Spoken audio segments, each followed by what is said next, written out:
नमस्कार, मी ज्योती तुमचे माझे YouTube channel JD fashion design Nashik महाराष्ट्रामध्ये स्वागत करते। तर बघा, अतिशय महत्त्वाचा व्हिडिओ मी आज तुमच्याशी शेअर करणार आहे। तुम्ही ब्लाऊज खूप छान शिवतात, फिटिंगही तुमची व्यवस्थित असणारच, तुमचे कस्टमरही खूप हॅपी असणार। पण कधीतरी एखादा कस्टमर तुम्हाला बोललेला असणार की ताई ब्लाऊजचा खूप छान झालेला आहे, पण जो कटोरीचा टक्स आहे एका साईडनी सरकलेला आहे।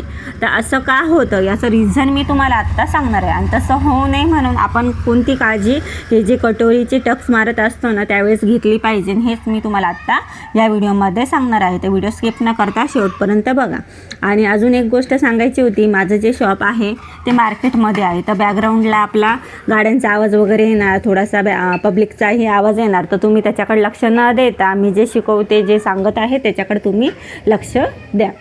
तर हे दोन्ही बघा, हे कटोरीचे शेप तुम्हाला सेम दिसत असणार, तर सेम तर आहेच, कारण की मी स्वतः पेपर कटिंग केली आणि स्वतः स्टिच करत आहे। तर तरीही याच्यात थोडीशी गडबड आहे, ती मला माहिती पण तुम्हाला कळलेली नसणार। आता काय ते तुम्ही बघा, आणि तुम्हालाही ही गोष्ट जरी एकसारखी दिसत असेल, कित्येक जण कटोरीचा शेप बनवल्यावर याच्याकडे लक्षच देत नाही, मी प्रॉपर लक्ष देऊनच पूर्ण ब्लाऊजची फिटिंग ही करत असते। तर बघा, ही जी साईड आहे ह्या कटोरीचा, हा आपली कटोरीची साईड एकदम परफेक्ट आणि बरोबर आहे। ही साईड जी आहे आपली ही चुकलेली आहे। आता ही पण म्हणजे सेम अशी झाली, पण मी तिला मॅनेज करून एकसारखं व्यवस्थित करून घेतला, जेणेकरून हा जो टक्स आहे आपला प्रॉपर सेंटरमध्ये येणार।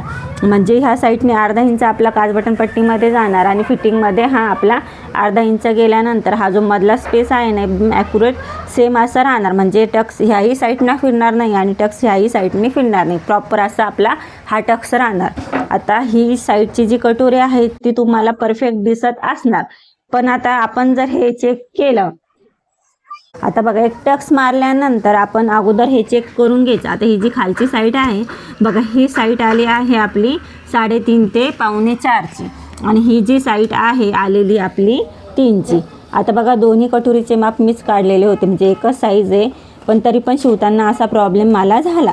जर मला झाला तर तुम्हालाही होत असणार, आणि क्लासमध्ये शिकवताना खूप साऱ्या स्टुडंटकडून असा प्रॉब्लेम होत असतो, मी त्यांना कसं मॅनेज करायचं हे सांगत असते। तर तुम्ही ही असं समजू नका यांनी काय होणार नाही, तर याचंच रिझन हे की तुमचा हा टक्स आहे एका साईडने जाणार। आता जर ही साईड कमी म्हटलं, तुम्ही अर्धा इंच इकडं आपण दाबण्यामध्ये काजबटन पट्टीमध्ये घालतो, तर बघा हा स्पेस खूपच कमी झाला आणि हा स्पेस खूपच आपला वाढलेला आहे। तर साहजिकच होता हा टक्स आहे, मी जर असा शिवला असता तर हा टक्स आपला काजबटनच्या साईडने सरकला असता, तर कस्टमर नक्कीच बोलले असते की हा टक्स तुमचा सरकलेला आहे, प्रॉपर असा कटोरीचा शेप बसलेला नाही।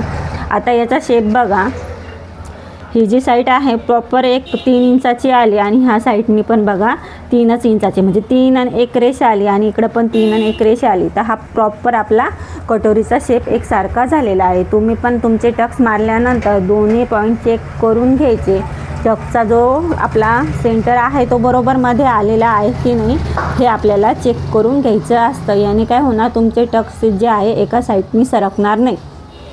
आता मी हे कवर करून घेतलं, आता ही तुम्हाला मी उसवून दाखवते, आणि हा आपला एकसारखा टक्स येण्यासाठी काय पद्धत करायची, कटिंग कशी करायची आणि शिवायचं कसं हे मी तुम्हाला आत्ता दाखवते। तर मी एक 5 नंबरची शिलाई मारलेली होती याला। आता जरी आपण पेपर कटिंग सेम केली, एकसारखी केली, तरी बघा असा थोडाफार प्रॉब्लेम हा होतच असतो। आता हे बघा, हे जे पॉईंट आहे आपले ते आपल्याला एकावर एक असे ठेवून घ्यायचे। आता बघा, हे एकावर म्हणजे कित्येक हा सेंटर न बघता अशा वेळेस काय करायचं, हा सेंटर आपल्याला बघायचा नाही, आपण असं घेतो, असं ठेवतो आणि असं ठेवून हा टक्स मारतो। इकडं तुमचा कपडा वारलेला होता ते तुम्ही चेक केलं का, नाही ना, तर आपल्याला हे सेंटर चेक न करता हा जो पट्टा आहे तो एकावर एक ठेवून घ्यायचा, असा ठेवून घेतला की बघा हा जो स्पेस आहे हा आपला वाढलेला आहे। तर आपण काय करायचं, हे करून घेतल्यानंतर इकडचा पार्ट आपल्याला असा तो कट करून घ्यायचा। कधी पण कटोरीला टक्स मारताना हा पॉईंट एकावर एक ठेवून घ्यायचा, आणि हा सेंटर मग नंतरून चेक करायचा, अगोदरच सेंटर घेऊन हा फोल्ड करून टक्सचं निशाण मारायचं नाही। तर असं ठेवल्यानंतर मी माझ्या क्लासच्या स्टुडंटला अशीच बोलते आणि तुम्हालाही असंच सांगत आहे। तर बघा अशा पद्धतीने ठेवला, आणि मग हा आपला ॲक्युरेट इथला पोर्शन बरोबर झाला की मग इथून टक्स मारायला आपल्याला सुरुवात करायचं। हा छोटासा पॉईंट आपला दिसतो एवढा कपडा उरलेला, पण नक्की पूर्ण ब्लाऊजची फिटिंग खराब करतं आणि कस्टमरही आपले नाराज होतात. तर आपल्याला थोड्याशा आपल्या ज्या चुका असतात ना त्या खूप साऱ्या मोठ्या असतात. आपला फील्डच असं आहे, छोटीशी चूक आपल्यासाठी खूप मोठी असते.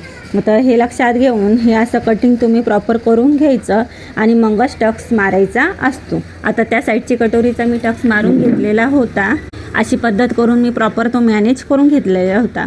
आता बघा हे आपला म्हणजे शिवून मला 14ची उंची हवी, 36 मापाचा हा ब्लाऊज आहे. पण कस्टमरला कटोरीची साईज ही मोठी लागत होती, तर मी त्यांच्या मापानुसारच ही कटोरीचा शेप घेतलेला आहे. तर 1.5चं मी मेजरमेंट घेते आणि उंचीला जास्त असल्यामुळे मी 3.5चा हा टक्स मारते. जर तुम्हाला म्हणजे साईजनुसार उंचीनुसार टक्स कटोरीला किती मारायचे हे जर माहिती नसेल तर मी माझ्या यूट्यूब चॅनलवर याचा डिटेल व्हिडिओ बनवलेला आहे, तो तुम्ही बघू शकतात. तर हा टक्स मी आता शिवते.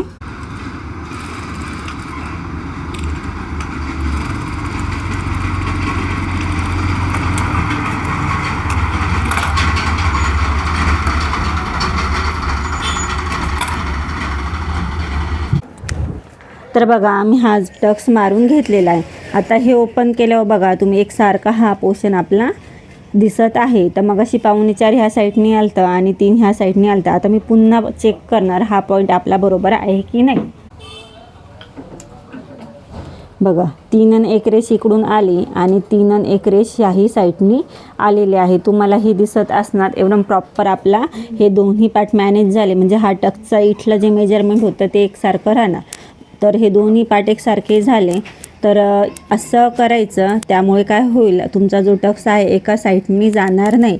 तर अतिशय महत्त्वाचा व्हिडिओ होता. छोटा आहे पण महत्त्वाचा आहे, कारण की आपली एवढी चूक हे आपल्या पूर्ण ब्लाऊजची फिनिशिंग खराब करून देते. व्हिडिओ आवडला असेल तर लाईक करा, शेअर करा, सबस्क्राईब करा आणि अशा महत्त्वाच्या ज्या ट्रिक आहे शिकण्यासाठी तुम्ही माझ्या चॅनलला फॉलो करा. थँक्यू.